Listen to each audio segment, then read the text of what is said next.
Hand over $10 million. You've got your father-in-law's inheritance, don't you? Excuse me? What are you talking about? We need it to cover your sister's compensation. One day, my husband dropped this unbelievable bombshell, and to make matters worse, he even canceled our daughter's education savings plan behind my back. That was the last straw. If he wants to play this game, I'll fight back with everything I've got. My name is Opal. I live with my husband Leopold and our middle school daughter Abby. Our family has always been close, and we often have lively conversations. For the past few years, we have been living a fulfilling life despite our busy schedules without any troubles. I lost my mother when I was very young and was raised in a single-parent household by my father. My father, too, passed away from an illness 2 years ago. By the time his illness was discovered, he had only 6 months left to live. That's why it was a huge shock when my father passed away. The only reason I was able to overcome my father's death was thanks to the support of my husband and daughter. Because my father owned several businesses during his lifetime, the inheritance left to me amounted to several tens of millions of dollars. Although I had been working full-time and had a fair amount of savings, the sudden influx of such a large sum of money left me in disarray. When I received the inheritance, I consulted with my husband, keeping the exact amount confidential. What should we do with such a large amount of money? They say having too much money can change people. But it's something your father-in-law left for us, isn't it? Well, yes, but... After all, Abby has high school and college to think about in the future. Shouldn't you just gratefully accept the money, Opal? You're right, I should. After several discussions with my husband, we decided to save my father's inheritance, not as money to be used freely, but as money to be used in a family emergency. And for the past 2 years, I have kept my promise and haven't touched my father's inheritance at all. We had always been prudent with our spending, carefully managing on our combined incomes and leading a peaceful day-to-day life. Until one day, when my husband came home with an unexpected bombshell. Hey, Opal, can we talk for a second? Busy with the dishes, I responded, "What's up?" To which he dropped the bomb. My parents have asked us for a loan. Your father's inheritance is still there, right? Wait, what? What are you talking about? I don't fully understand it myself, but they seem to be in financial trouble. We don't have that kind of spare cash in our savings, do we? So I thought maybe from your father's inheritance? No. How can we lend them money without a clear reason? Caught off guard by his sudden and unreasonable request, I raised my voice. My husband sighed, looking annoyed, and began to explain. I didn't ask for details, but it's a fact that my parents are in a serious bind. But that doesn't mean it's unreasonable to ask for this all of a sudden, because even if they are in financial trouble, isn't it strange to give money from my father's inheritance? It's not strange, right? Wasn't it agreed upon that the inheritance is for family emergencies? My parents are in trouble. Isn't that an emergency enough? No matter what I said, he remained steadfast. A sense of disbelief and suspicion towards him grew within me. How much money was he talking about, and why from my father's inheritance? What does it mean if they need more than what's in our savings? Carrying these concerns, I hesitantly asked him, how much are we talking about here? About $10 million? Excuse me? I said $10 million. Your father's inheritance was way more than this, right? We can afford to lend it, can't we? Are you kidding me? There is no way we can lend that kind of money. It seemed that this figure was already decided between my husband and his parents, deciding on such a significant matter without any discussion with me. I couldn't describe my feelings as the rage towards my husband grew. I've already told my parents that we'll lend it to them. Against his blunt statement, I retorted as much as I could. In any case, we can't lend such a large amount. Sorry, but you have to decline.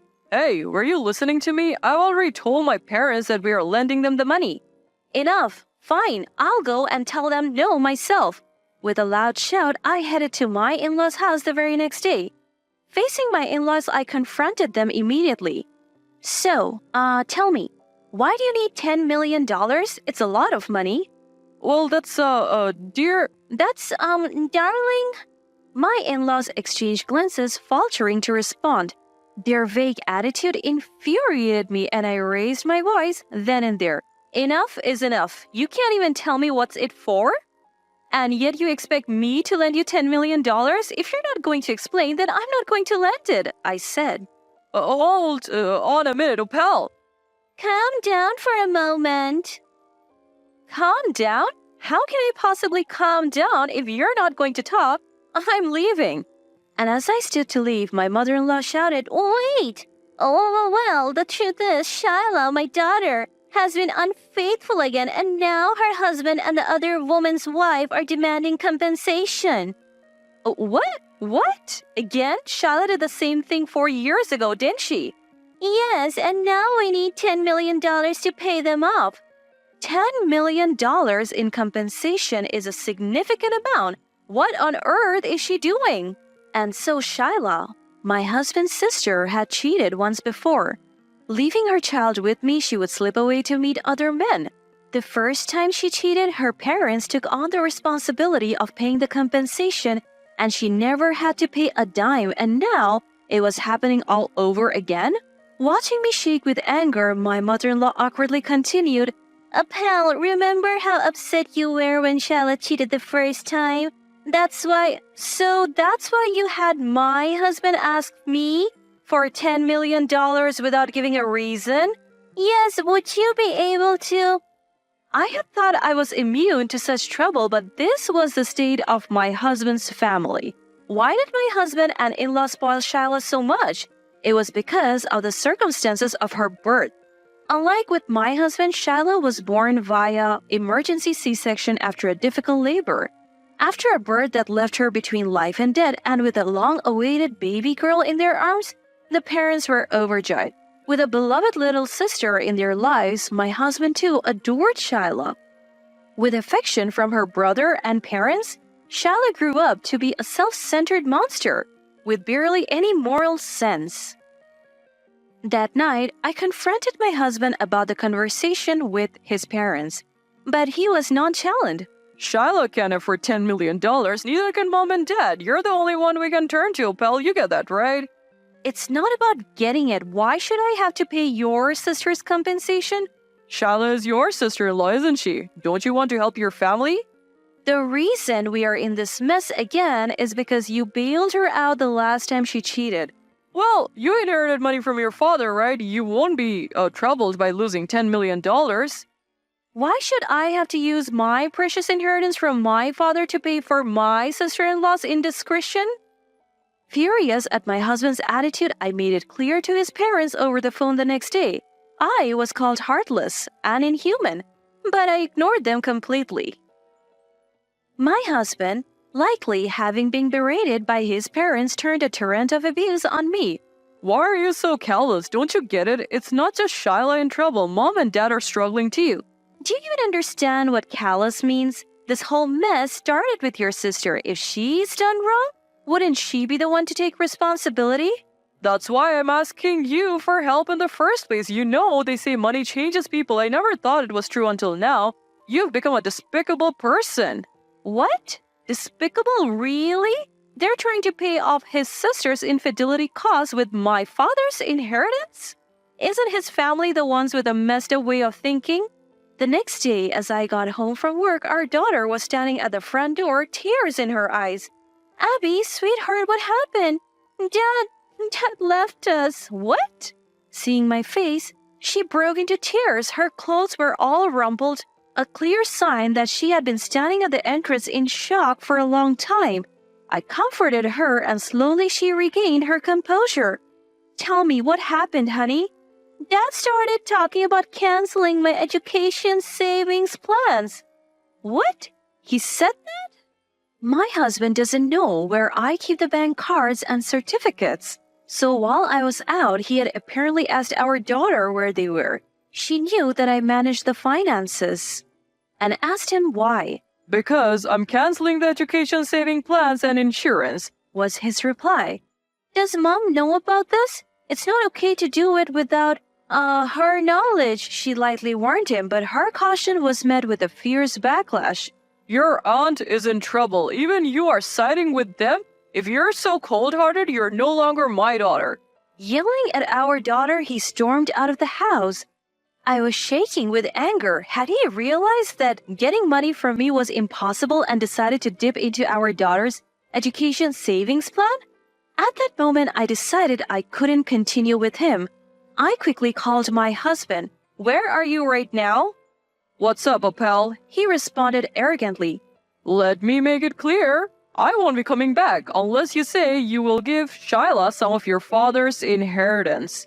It's okay if you don't come back. Just do whatever you want, making Abby cry? It's unbelievable. You, your parents, just how much will you pamper your sister? I just tried to cancel the education savings plans. I haven't done it yet, and it's natural to help your own family when they're in trouble. Okay, fine. So as long as you're helping your family, it doesn't matter how your actions affect ours? Well, now I understand. Just do whatever you want. I hung up the phone. I explained the situation to my daughter, and together we decided to leave this house. While packing up, I was continually wrestling with my own emotions. Could we really just leave? If I got a divorce, it would also be tough on Abby. But would it be worse than staying with a man like him? As if sensing my dilemma, my daughter smiled gently at me and said, Mom, don't worry about me. In fact, I don't want to be with someone who hurts you. But if we get a divorce, you will also have to... Changing schools? That's an invaluable experience, and I also despise Dad after today. I can't believe he tried to unilaterally cancel my education savings plans. Abby, thank you. No, thank you, Mom, for putting up with it until now. Come on, let's get ready. My prideful husband, as I thought, wouldn't be coming home for a while. As expected, that meant we could prepare for the move smoothly, and we were able to secure the apartment we had our eyes on quickly. At the same time, I began looking for a divorce lawyer. A few days after the move, my unrepentant husband started to send me persistent emails. My sister really needs it. You have to lend it to her. The education savings plan issue, I didn't really cancel it, right? We are family. Aren't we supposed to help each other in times like these? He didn't show any signs of remorse, and his messages were nothing but self-serving excuses. I was dumbfounded. I couldn't even reply. But I knew that without doing something, nothing would be resolved. I decided to take my lawyer and head to my in-laws.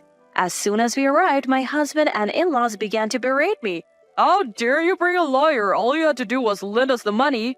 That's right. Your sister-in-law is in trouble. Exactly, Apel. Please lend us a little. In response to my husband's final, We're family, I replied firmly, Family? No, we're getting a divorce, so we're not family. Caught off guard by my declaration of divorce, my husband's face was a picture of confusion. Divorce? You're joking, right? Why would I joke about something like this? You only see me as a cash cow. Even thinking of canceling your own daughter's education savings plans? And insurance? I can't possibly stay with someone like you. Wait a minute. You can't just divorce me over this. I was just trying to help my sister. Well then, why don't you help her on your own? But remember, do it by yourself. Don't rely on me. But we're family, right? We are not family anymore. Didn't you hear? Stop being so stubborn. It's because of you and people like you that my sister thinks she can do anything. If you love your sister so much, then live by licking each other's wounds for the rest of your lives. This idiotic family. With an unprecedented level of volume in my voice, I silenced my husband and the in-laws.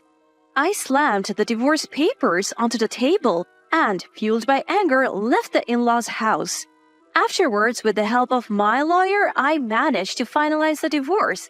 I made sure to request child support from my ex-husband. As for the sister-in-law who caused all this, it seems she's still living her lavish lifestyle. According to my divorced ex-husband and sister-in-law, she's making sure to collect both the compensation and child support payments in full every month. Of course, my sister-in-law couldn't possibly cover all the costs herself. I hear she's working in bars and nightclubs now. Her appearance is ragged and her hair is mottled mess of colors. She can't afford new clothes or even the luxury of dyeing her hair. It seems like she's just scrapping by every month. On top of that, her lover discarded her pretty quickly and now she's relying on her parents' help, living in their house feeling embarrassed. Cheating doesn't just leave you with nothing, it puts you in the negative. I can't fathom why they don't understand that. Really, they're a hopeless family all around. Even months after the divorce, I'm still getting those romantic emails from my ex-husband. I was wrong. I realized that the most important thing to me are Opal and Abby. I want to start over. Let's create a new story as a family of three. The only one I love is Opal, so let me reclaim our love. Of course, I'm not replying to any of them. He's also been sending my daughter these creepy emails. I've told her not to reply. I kept his contact info for the child support, but he's so relentless that I'm thinking of having my lawyer handle it from now on. It seems like Abby has adapted to her new school. She talks about her friends enthusiastically every day. Seeing her like this, I can finally relax a bit. From now on, I want Abby and me to combine our strength and enjoy our happy days together.